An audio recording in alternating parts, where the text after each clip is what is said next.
Hey Eagle family, Joseph Swanson here with head men's lacrosse coach Mike O'Neill. Welcome, coach. Thank you. Um, Days away from your season opener. What is the excitement level around your team heading into your first game against Eastern Nazarene? The boys are excited. They're raring to go. Okay. You head into your third season with the Eagles. I know you and I've talked a lot about this. Your guys, when you first got here, they were looking for that lacrosse knowledge. How have you gone about to, now that you've had a chance to establish a culture and develop a team, how has the team continued to buy into your philosophy? They've embraced the change, and they're working really hard to get better. Part of our focal point each day of practice is just to improve. Okay. With that said, what's been the message to your team throughout the preseason? Our underlying message all fall ball and right up till today is we need to be really thankful for this opportunity. I think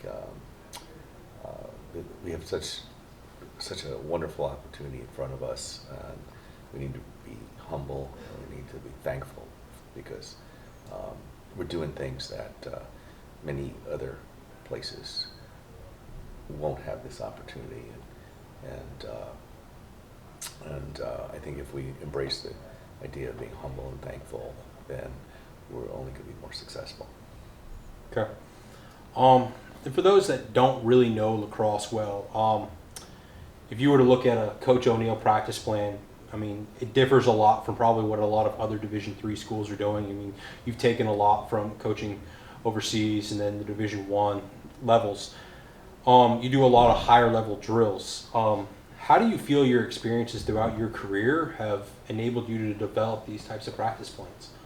Well, many college teams are really competing at a high level right now. Even in the Division III level, there's some outstanding ability and outstanding efforts.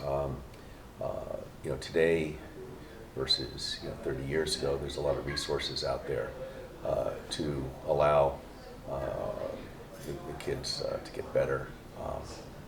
But the bottom line is the work that you put in, and I think the ability to teach the game is what makes the difference. Okay. So you return a bulk of last year's roster that made a huge improvement from the year before, and then I know a big focus of yours has been recruiting. You brought in a big freshman class this year. How have you seen that group of upperclassmen returners mentor your incoming freshmen and build the continuity within your team? When I came to Husson, the three things I said that were most important. One was that we had to change the culture. Two, we had to acquire talent. And the third is to develop the talent that we had. The boys on the team were part of that hiring process, and they embraced the idea that we were going to bring talent in, and to get better, we had to welcome these new faces and help them in the process, and they've done that.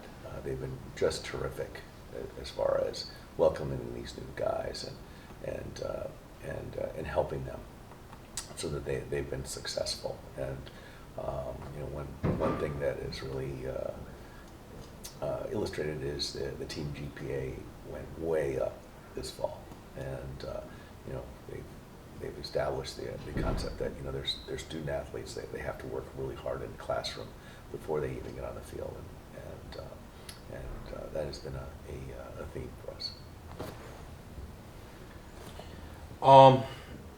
Like many of our other spring sports do, you're scheduled to take a spring break trip here in the next couple of days.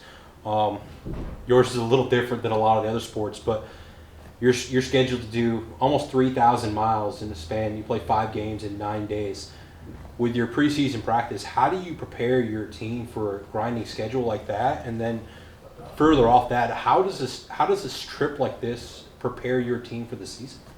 Well, first of all, it immerses the boys in a lacrosse culture, and they're going to get on the bus. We're going to travel for 10 days, and we're just going to play the game. And I think those kinds of opportunities where they're just immersed in it, they're going to get to see other schools that they normally wouldn't see, and compete against teams that, of course, they would never have competed against, all teams from other regions, and so I think that has been a way for them to get up to speed, and so that when we return to the Northeast and we play in the North Atlantic Conference, then we can be more competitive. So you mentioned the North Atlantic Conference. Right in a lot of those games last year with some of the top teams in the conference, what does this team this year need to do to take that step to get up towards the top of the conference and contend for a title? They need to be more consistent. We need, we're working hard to bring in the talent, to have the consistency, and to have the wherewithal to, finish out and be more competitive. So consistency, I think, is the most important thing. Well, that's all the questions I have. I want to thank you for joining me today. Thank you. Wish you the best of luck heading into your season opener.